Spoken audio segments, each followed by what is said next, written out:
हम संसार में जैसा व्यवहार करते हैं वैसा ही व्यवहार हमारे साथ होता है। जैसा हम सोचते हैं वैसा ही हमारा जीवन होता है। हम जैसा सोचते हैं वैसा ही हमारे साथ होता है, वैसा ही हम पाते हैं। हम जैसा स्वभाव विकसित कर लेते हैं वैसे ही चीज़ें हमारी ओर आकर्षित होती हैं।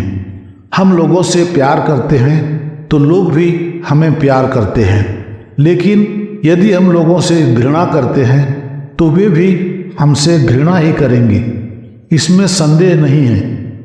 प्यारे दोस्तों, नमस्कार। दोस्तों, मेरे नए YouTube चैनल में आपका हार्दिक स्वागत करता हूं। आज नैतिकता से परिपूर्ण ज्ञानवर्धक शिक्षावर्धक कहानी लेकर उपस्थित हुआ हूं, जिसमें बहुत कुछ सीखने को मिलेगा। कहानी में अंत तक मेरे साथ बने रहिए और मेरे YouTube चैनल को कृपया सब्सक्राइब कर लीजिए, बड़ी मेहरबानी होगी। पहाड़ के किनारे जंगल में एक छोटा सा गांव बसा था। ग्रामवासी प्रतिदिन लकड़ी लेने और ज़रूरत का सामान लेने पहाड़ पर चढ़ते और शाम होने के पहले लकड़ी लेकर उतर जाते।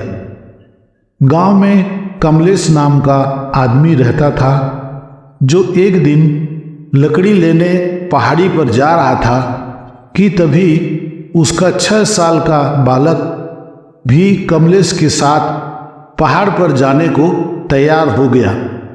कमलेश अपने बेटे को समझाया कि पहाड़ के रास्ते बहुत दुर्गम हैं, बहुत सकरे हैं और ऊबड़ खाबड़ हैं। चढ़ाई चढ़ना पड़ता है। अभी तुम बहुत छोटे हो, पहाड़ नहीं चढ़ पाओगे, पहाड़ी रास्ते पर नहीं चल पाओगे। अभी मत जाओ और थोड़ा बड़े हो जाओ तब चलना। बालक अपने पिता के साथ जाने के लिए जिद करने लगा तो कमलेश मान गया और बालक का हाथ पकड़कर साथ में ले गया। दोनों पहाड़ पर चढ़ने लगे। एक तरफ पहाड़ तो दूसरी तरफ खाई थी और रास्ता बहुत ही संकरा, उबड़ खाबड़, पथरीली थी और वह दोनों पहाड़ की चोटी तक पहुंचने ही वाले थे। तभी रास्ते में एक पत्थर से बालक का पैर टकरा गया। बालक के मुंह से चीख निकल गई। जैसे ही वह चीखा, उसकी आवाज उन पहाड़ों में गूंजने लगी। चीख की प्रतिध्वनि सुनकर बालक घबराया। इससे पहले उसने कभी भी अपनी आवाज की प्रतिध्वनि नहीं सुनी थी, तो उसे समझ नहीं आया कि क्या हो रहा है। उसे लगा कि शायद कहीं कोई है जो छुपकर मुझे चिढ़ा रहा है। फिर उस बालक ने जोर से ऊंची आवाज में बोला, कौन हो तुम? कौन हो? दोबारा प्रतिध्वनि सुनाई दिया। प्रतिध्वनि सुनकर बालक को गुस्सा आ गया, क्योंकि उसे अब विश्वास हो गया था कि जरूर कोई न कोई आसपास छिपा है और मेरा मजाक उड़ाए चला जा रहा है। फिर उसने गुस्से से कहा, मैं तुम्हें छोड़ूंगा नहीं। फिर जैसे ही उसने इस प्रतिध्वनि को सुना, वह घबरा गया। कमलेश समझ गया कि क्या हो रहा है। बालक ने अपने पिता का हाथ कस के पकड़ लिया और उससे पूछा, कौन है जो मुझे इतना तंग कर रहा है? कौन है जो मुझे डरा रहा है? तो कमलेश थोड़ा मुस्कुराया और खाई की तरफ देखकर जोर से बोला, मैं तुमसे बहुत प्यार करता हूं। वैसा ही प्रतिध्वनि आया। यह सुनकर वह बालक हैरान हो गया।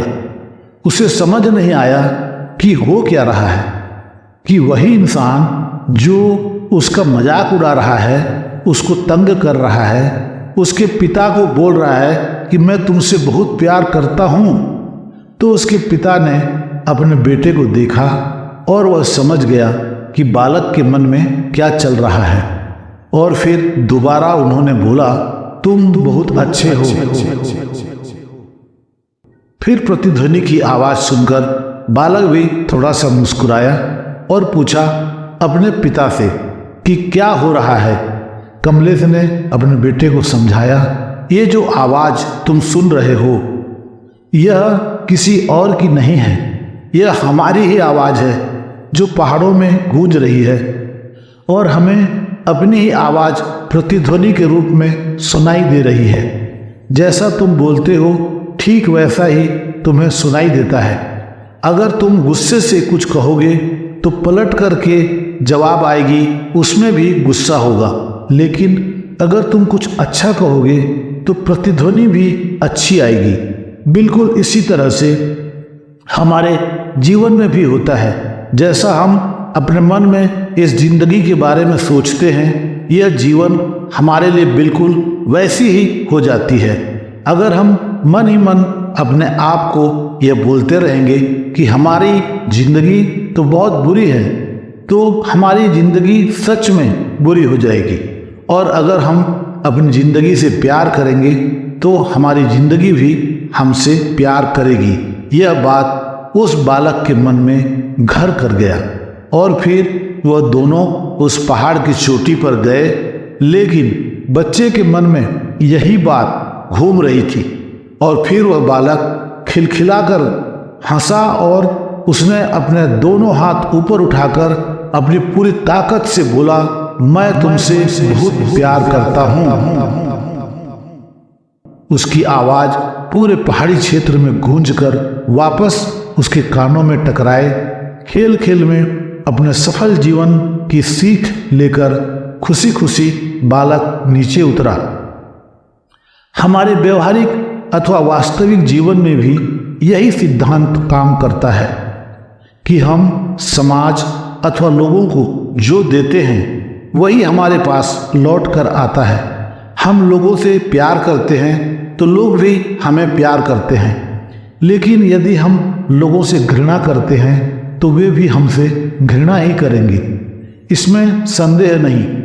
यदि हम सबके साथ सहयोग करते हैं अथवा ईमानदार बने रहते हैं तो दूसरे भी हमारे प्रति सहयोगात्मक और ईमानदार हो जाते हैं। इसे आकर्षण का नियम कहा गया है। हम जैसा स्वभाव विकसित कर लेते हैं वैसी ही चीज़ें हमारी ओर आकर्षित होती हैं। दोस्तों, कहानी कैसे लगी कमेंट करके ज़रूर बताएं और जाते जाते चैनल को सब्सक्राइब करना कृपया ना भूलें। दोस्तों, आज के लिए बस इतना ही। फिर मिलते हैं एक नए कहानी के साथ नए वीडियो में। तब तक के लिए आप सदा सुखी रहें, आनंद से रहें, सदा मुस्कुराते रहें, अपना और अपनों का ख्याल रखें, अपने स्वास्थ्य पर ध्यान दें। शुक्रिया दोस्तों, शुक्रिया।